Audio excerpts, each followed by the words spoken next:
Hey guys, welcome back to the Curly Reader. My name's Amanda, and today I want to share with you some historical fiction books that have sent me into an internet deep dive.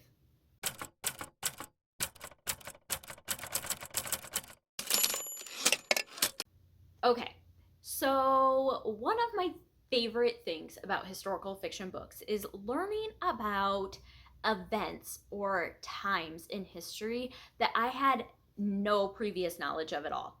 I have multiple times, as you will see here in a few minutes, read a book, gotten into it, and I'm like, wait, what? This happened? And then I proceed to Google it, which typically leads to Wikipedia, which I know is not the end all be all of actual sources, but it tends to do the trick as far as educating briefly about an idea or an event in history. And so I have 11 books here. Well, I have 9 books here and 2 more books that I want to talk about that I don't have here, that I have read that are all historical fiction that have sent me into that internet rabbit hole where you get part of the way into the book and you're like, wait, time out. And then you spend hours online reading about these actual historical events. I love it. So let's just get into this. All right. So like I said, I have 11 books to talk about. The first 3 are all by the same author. So, and I bet you can guess who it is if you have been watching my channel for any length of time. So that author is none other than Ruta Sepetys. Ruta Sepetys is brilliant. She takes very unknown events in history and researches the crap out of them and then writes brilliant novels about them, and she is just amazing. Her books are all YA books, and I don't even care. I'm not a huge YA reader, but I don't even care because her books are just that good. So the first one is Between Shades of Grey. This is a book all about a Lithuanian girl who is sent to Siberia during World War II. This is the book. Okay. True confessions of Amanda. I never took world history in high school. I had zero interest in world history. I loved American history. I was obsessed with American history. I could have given 2 rats behinds about world history, which is jacked up. I understand that. But when I went to school, they didn't really push it. And so I ended up taking other classes like geography and psychology and things like that so that I wouldn't have to take world history. It was messed up. All of that being said, I never realized how messed up Russia was during World War II. And the fact that Stalin killed so many more people than Hitler did, and everybody, I know people think Stalin's bad, but when you say the name Hitler, people are like, whoa. When you say Nazis, people are like, whoa. When you say, the NKVD, nobody bats an eye. Nobody, I don't think, not nobody, obviously, but I would say the majority of Americans don't realize how horrific Stalin's USSR was. And so, yeah, this just gets into their life in Siberia and what they went through.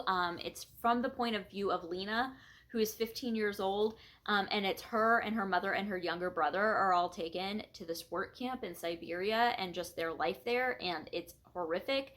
And this definitely sent me on a huge spiral down the Google rabbit hole of Stalin and Siberia and the gulags and what was going on, and it definitely sparked my interest in that aspect of World War II, and now I just can't get enough of it. And so, yeah, if you're looking for a good one to send you down the rabbit hole, might I suggest Between Shades of Grey. Another Ruta Sepetys book that also talks, I feel like Stalin USSR is not that much of an obscure thing in history. It's just something that I personally did not know a lot about. This next one is definitely an obscure event in history, and that is the sinking of the Wilhelm Gustloff, which was a cruise ship that sank in the, I'm not going to be able to remember what sea it was. It was one of the seas between Germany. Oh, there it is. Okay. The Baltic Sea. I knew it was there somewhere. It was the Baltic Sea, and it sank between Poland and Germany. I don't remember. Here's the map. It sank around here. But you have Germany and Poland and East Russia, and that's Poland, that's Germany, East Russia, Lithuania. So anyway, in this book, you are following multiple people who are all heading towards this ship. And it is about the sinking of the ship. It was the deadliest maritime disaster in world history. More people died than on the Titanic, and nobody's ever heard of it because the Germans wanted to cover it up. They didn't want to admit that Russia sank their ship, and all these civilians died. The ship was way overbooked. There was way too many people on it, and that's not why it sank, but it killed thousands of people, or hundreds, or I don't know, whatever. I might have just misspoke. Anyway, all that to say, it definitely sent me down the Google rabbit hole of looking up this ship. And also, one of the teens in here is from Prussia, and I had never even heard of Prussia before. I didn't even know there was a thing. So there's that. I'm like, wait, what is Prussia? Never heard of that. You guys, I'm ignorant when it comes to world history. I'm telling you, I did not know anything. So anyway, this was another one that definitely just sent me down that rabbit hole.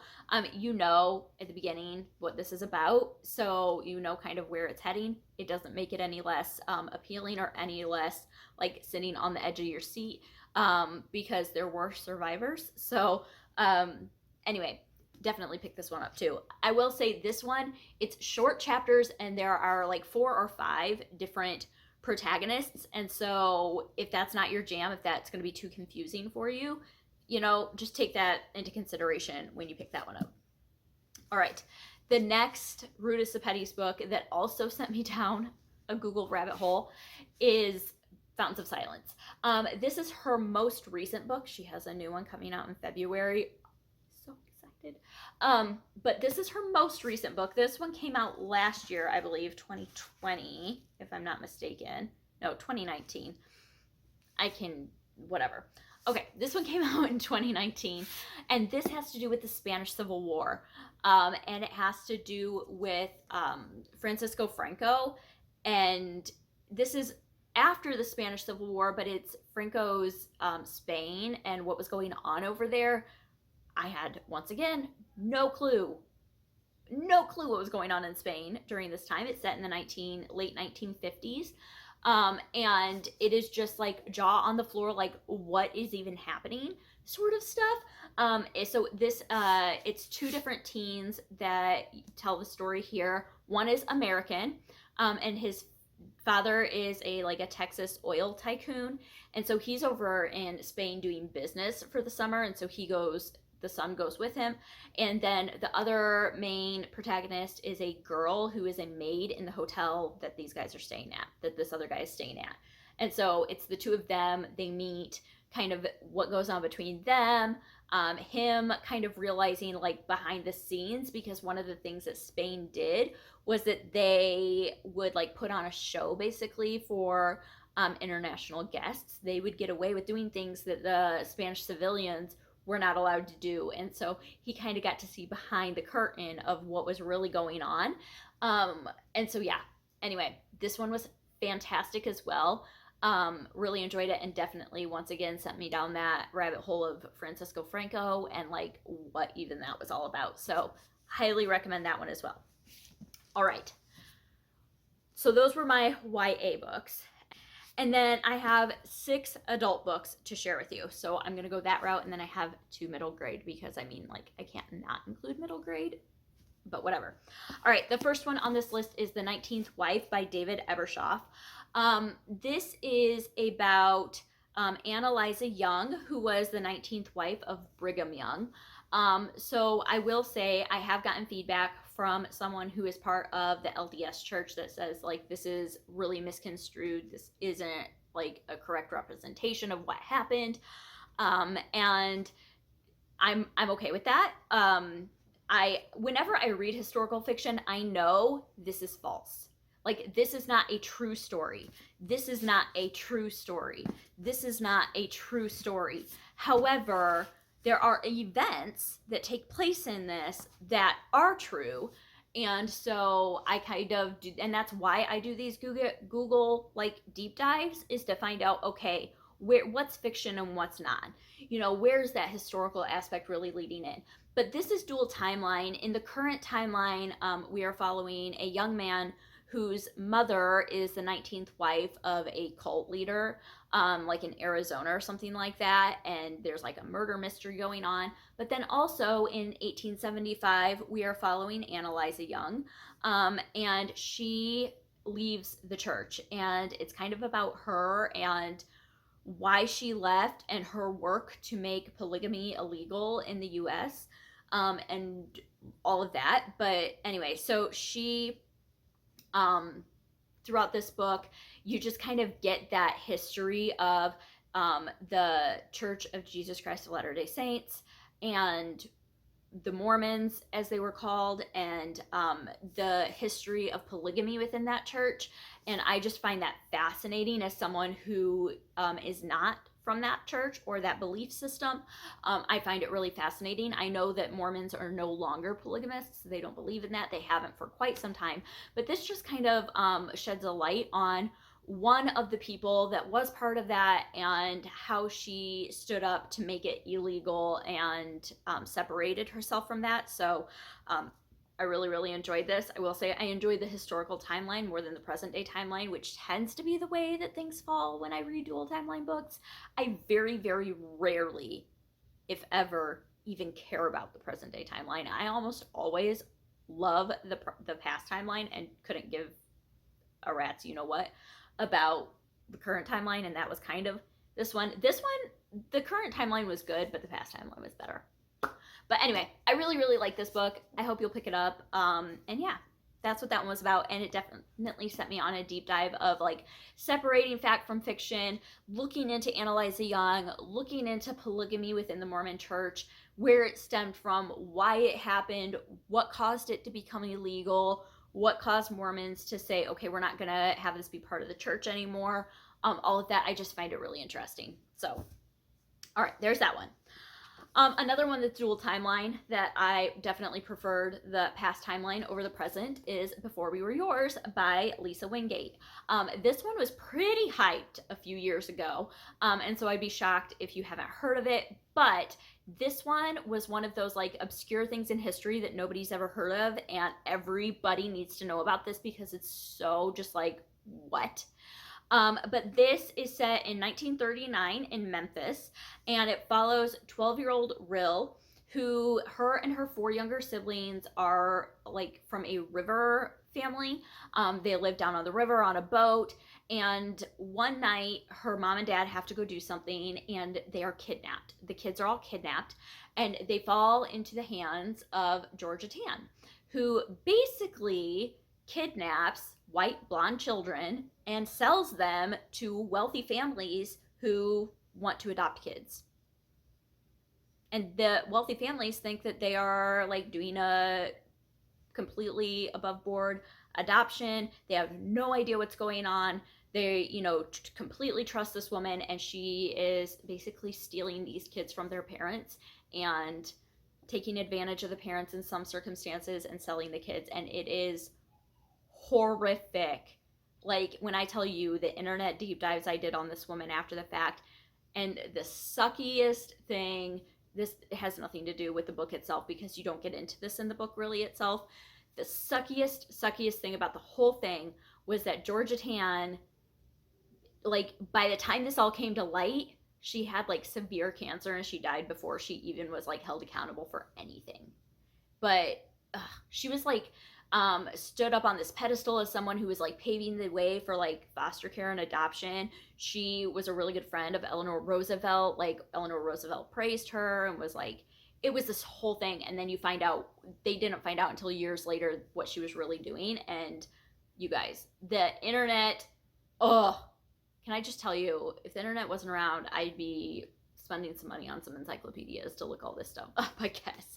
But anyway, you also have a present day timeline that goes into it as well. But the main story is just about Rill and her sisters and what happens with them and what they go through. And it is just, it is so sad.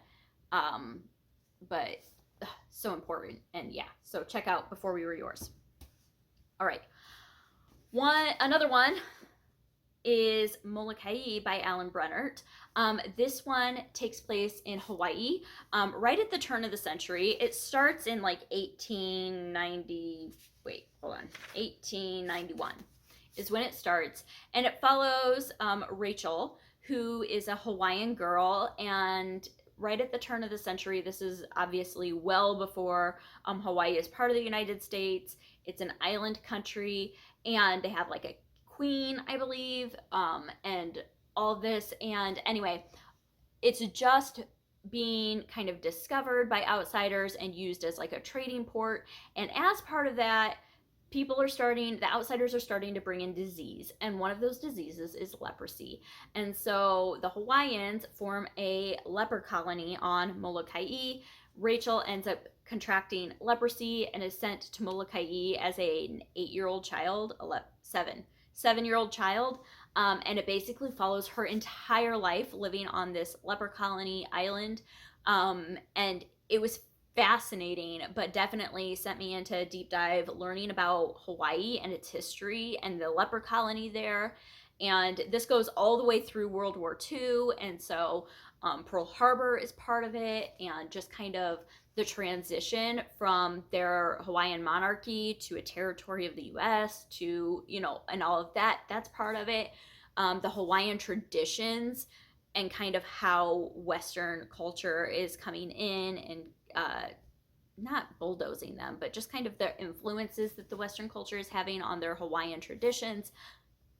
It was very, very fascinating and definitely sent me into an internet deep dive on Hawaiian culture and the turn of the century and the leprosy and the leper colony and the diseases and how they handled them and all that.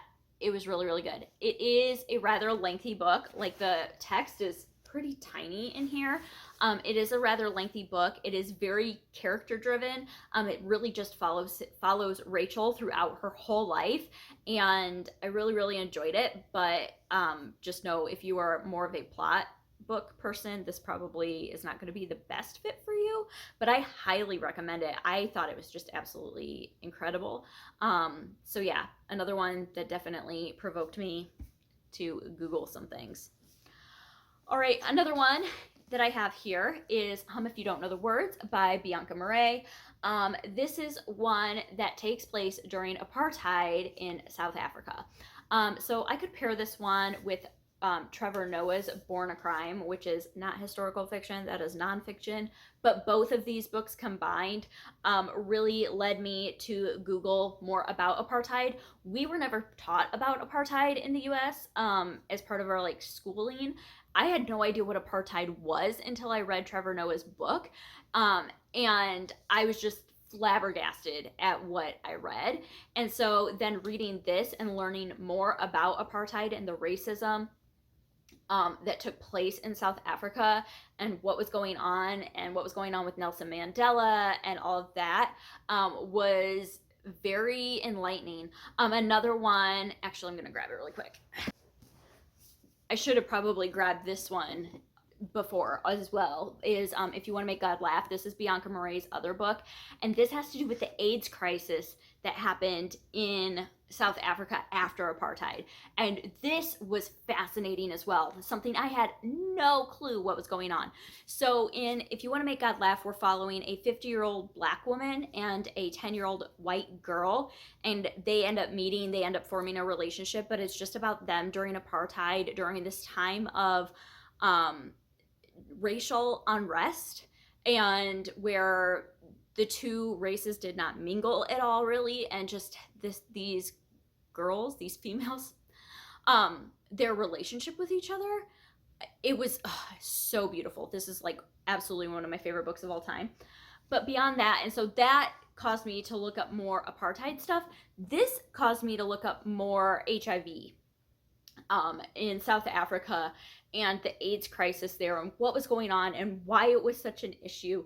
And this also, that right at the beginning of this book, Nelson Mandela is elected as president. And so just looking up more about him and what he stood for and his imprisonment and what that was all about, this really got me going down that rabbit hole. You can see when I buddy read this, I tabbed all the things.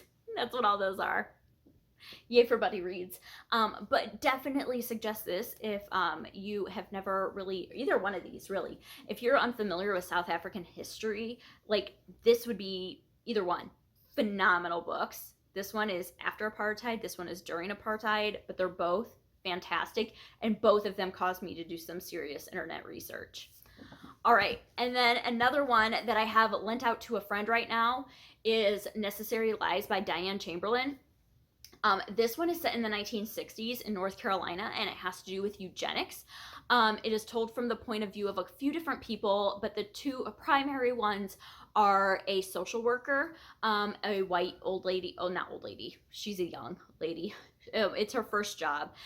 She's newly married, and she is a social worker who goes out into these rural, poor neighborhoods and works with these people, or works with the people there. And then the other point of view that we hear primarily from is I think she's 15-year-old girl who has epilepsy and lives in a very rural area. And basically the issue with the book is that the social worker is being told that she needs to sign off to have this girl sterilized involuntarily, and the social worker is like, no. And so this one just like is another one that had my jaw on the floor because I couldn't believe that in 1960 this was still happening. I knew that eugenics had been a thing. Forced sterilization is part of history. It just is. But the fact that it was so recent, I don't think I realized that sterilization, involuntary sterilization was still legal in North Carolina so late. And so anyway, this one sent me on a deep dive into eugenics, the eugenics movement, what it was about, why forced sterilization was okay. Not why it was okay, why it was deemed okay. It was never actually okay. Don't confuse me. No. But this one definitely also was very gray. And this one I think is probably one of my favorite books to recommend for a book club because I think you could have such great discussion about that. Just the gray area in this book. But definitely this one sent me on a deep dive about eugenics, specifically in the United States and the history of it and why. Another one that sent me into an internet deep dive that is a very, very long ago read for me. I don't even own the book anymore. I probably should pick it up because I really loved it when I read it. And that is The Other Boleyn Girl by Philippa Gregory. This is the story of Anne Boleyn and Mary Boleyn. Anne Boleyn was the second wife of Henry VIII, King of England, and he famously had 6 wives. Anne Boleyn was his second. She was beheaded, and it's kind of her story. It is known that Henry had an affair with her sister before he married her, and so it has to do with both of them. What went down, his previous wife, Catherine of Aragon, what went down with that. This is probably the book that sparked my interest in Tudor history more than anything. I'm pretty sure I read this when the movie came out, however many years ago that was. We're not going to talk about how old that was. But it definitely sparked my interest in Tudor history because, once again, I never took world history. I didn't really have any understanding of who Henry VIII was. And so this kind of sent me down that rabbit hole. After this, I ended up watching The Tudors, the Showtime? I don't know. Series, and really like that. I understand, once again, these books are not fact. These are completely made up stories. But it definitely got me interested in looking into the actual history of Henry VIII and Mary Boleyn and Anne Boleyn and their relationship with him and all of the things. Very, very interesting. All the drama. So that's an old one to check out. And then I have 2 middle grade books to mention here as well. The first of which is Sweep, The Story of a Girl and Her Monster by Jonathan Auxier. This is historical fantasy. There is definitely a fantasy element of this, hence the monster. The monster is a golem, and so it has to do with Jewish history, but this takes place in the 18th Victorian. It doesn't, I don't know as it necessarily says specifically, but it's Victorian, London, England, and the girl in here is a chimney sweep. And that's the internet deep dive that I ended up going on with this book, is the whole history of children chimney sweeps. They were talking about 9 by 9, these squares that these kids would have to shimmy up into at different angle. It's like mind-blowing. The images you will find online if you Google children chimney sweeps is just like I ended up reading this out loud to my kids after I read it, and even when I read it with them, they're like, wait, what? And they had me look it up, and we looked up the children chimney sweeps and the diseases and how they would get in there and how they would get stuck and just the history of chimney sweeps. It's fascinating, man. But definitely a Google deep dive I did after reading this book. And then the last book that I have on this list is one that I hate mentioning because it is no longer available in print. It's not being printed anymore, but I always say whenever I mention it, check your local libraries, because you should be able to find it there. And if you can't, I just need to stop talking about it. But this is definitely a book that I adore that sent me into an internet deep dive. So I have to mention it, you guys. It's Jefferson's Son by Kimberly Brubaker Bradley. It is out of print. Check your libraries. But this has to do with Thomas Jefferson's children that he had with his slave, Sally Hemings. And you guys, I had no idea how much of a you-know-what Thomas Jefferson was before reading this book. This book definitely affected the way that I look at him as a founding father, for sure. But yeah, I definitely did a lot of research after reading this. And so this just talks about his relationship with these kids, and I don't even know. The deep dive I went into with this, though, was just about Thomas Jefferson and Sally Hemings and these kids and what we know about them and what we know about him and his financial situation, which was not great, and what we know about Sally Hemings, and just all the things. Check your libraries. I promise I'm going to stop talking about this book because you can't find it. You can't buy it anywhere unless you want to pay $100, which is dumb. Don't do that. Check your libraries, though. So that is it. Those are the books that I could think of right off the top of my head. When I thought of this idea, I was like, I already know what books I'm going to talk about.